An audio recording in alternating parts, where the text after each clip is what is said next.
Welcome back to Inside Criminal Minds, the series dedicated to analyzing the actions of an elite BAU team. If you are new to the series, there's a link in the description down below to catch you up.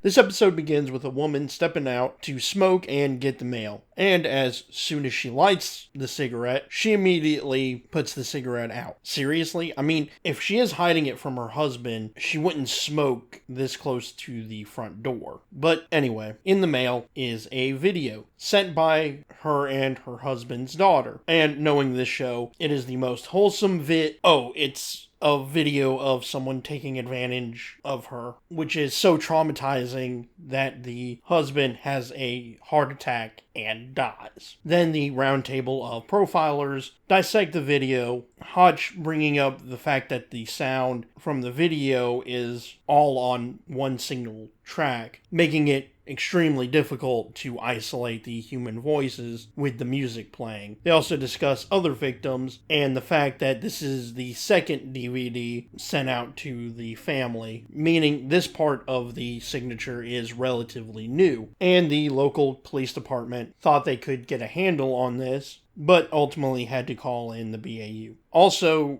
Gideon shows an aversion for the sound of the video, showing his compassion of the victims or the disgust for the predator. And while Reed is discussing the psychological implications, Gideon astutely reveals a crucial point to the profile that there are two unsubs, not just one. Confirmed when the unsub is subduing the victim and the camera moves. They continue discussing the team and why they make videos in the first place on the plane, and Garcia reveals the most recent victim is already dead, and Gideon splits them up. Hotch and Elle interview the mom from the first scene, and Hotch asks her some extremely difficult questions. We also find out that this victim is more outgoing and incredibly kind, which forces Hotch to ask if she would have given someone some directions. And then the mother breaks down, as she should, after losing her husband and daughter in the same week. Meanwhile, Gideon and Morgan arrive at the dump site for that victim, and Gideon explains to the active detective that they are looking for a team. Then they notice that she isn't wearing a ring on her finger that was on her when the video was being shot. At the police station, Reed compiles a list of potential victims that fit this killer's MO. However, they find out that the unsub went from strangling his victims with his bare hands to using some sort of a ligature device, leading Reed to infer that the dominant allowed the submissive to do the horrendous thing. Then after the submissive was hooked, the dominant took over.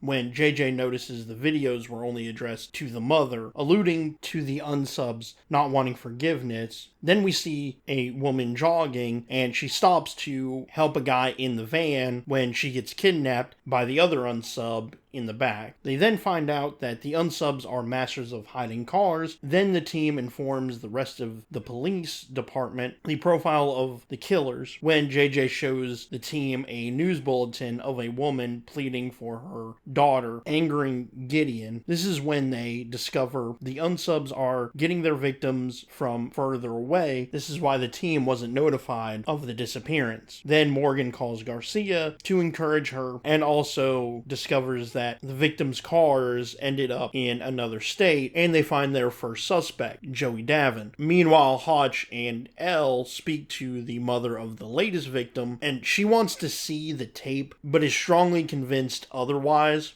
Well, you need to think of her like this until we get her back. You don't need to see what's on that DVD.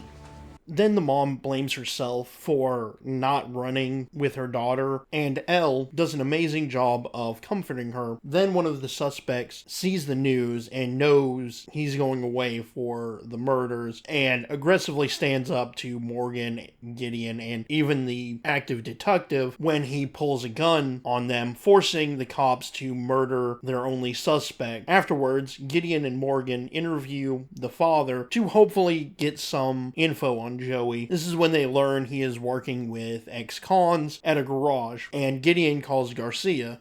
This better be hella good. Garcia? Hello? Oh, yes, sir, I'm here. I'm sorry. I absolutely love it when Garcia expects Morgan to answer the phone and somebody else answers it. Anyway, Gideon gets Garcia to look up who Joey's cellmate was. It was Tony Canardo, and also gets Gideon his address. Garcia. Yes. You do great work. Keep it up. I also like it when Gideon gives Garcia a compliment. It's always a rare treat that is always welcome. Then we get a scene like... Yeah, I remember him.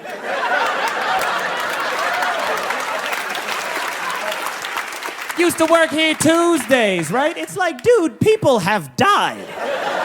Hotch and Elle go to interview the foreman of the garage and learn a bit about Tony. Then Gideon and Morgan interview Tony's wife, Amber, who tells the cops that Tony and Joey together get a little bit too rowdy. Also, Garcia ran a check on the garage's manager. Then Amber arrives at the police department with a fresh black eye, courtesy of Tony, and she reveals that Tony is an alcoholic. Then Reed notices the first girl's ring on Amber's finger, and she promptly takes it off. Meanwhile, Tony returns home, and Morgan attempts to apprehend Tony when he gets a lucky hit on Morgan, but Morgan tackles him and subdues him. This goes to show you don't mess with Morgan, especially when you're a skinny white boy. Then Hotch finds more videos of women, including one of the most recent victim, and we see her in captivity. Back at the station, the team size Tony up and create a game plan for the interview. And Hotch praises the unsub's ego, and Tony is intelligent enough to lawyer up and not talk, forcing Hotch out of the room. Then Gideon proposes Amber talk to Tony in order to throw him off his game, and he again convinces her to do that by appealing to her humanity. It works, and Amber talks to Tony to figure out where the girls are, and reluctantly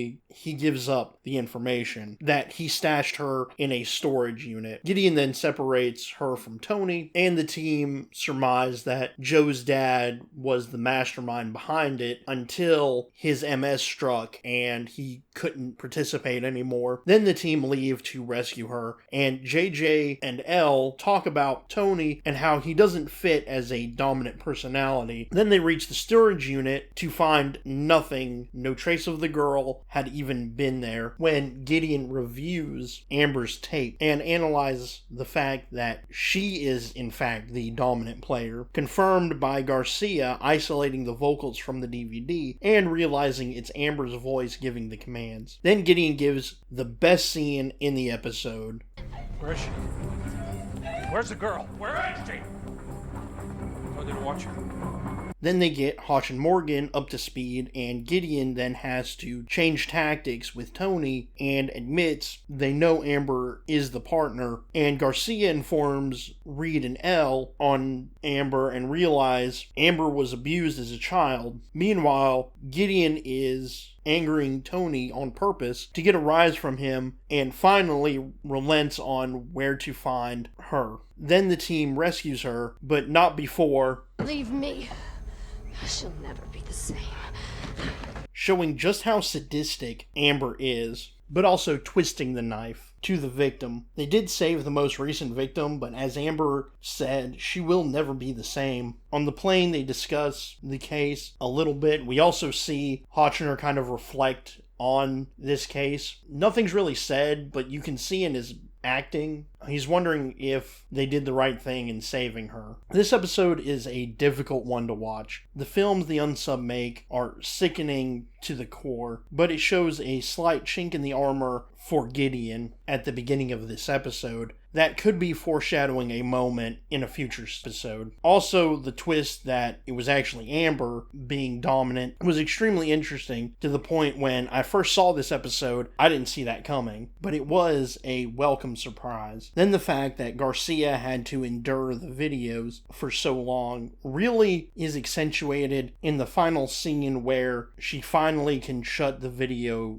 down and she begins to cry. But also, you see this tremendous this weight being lifted off of her shoulders. This episode was good for how disgusting it was. Thank you for watching. If you are curious on what happens to a spy when he gets fired, check out Burn to Notice, link in the description. And as always, please like, share, and subscribe.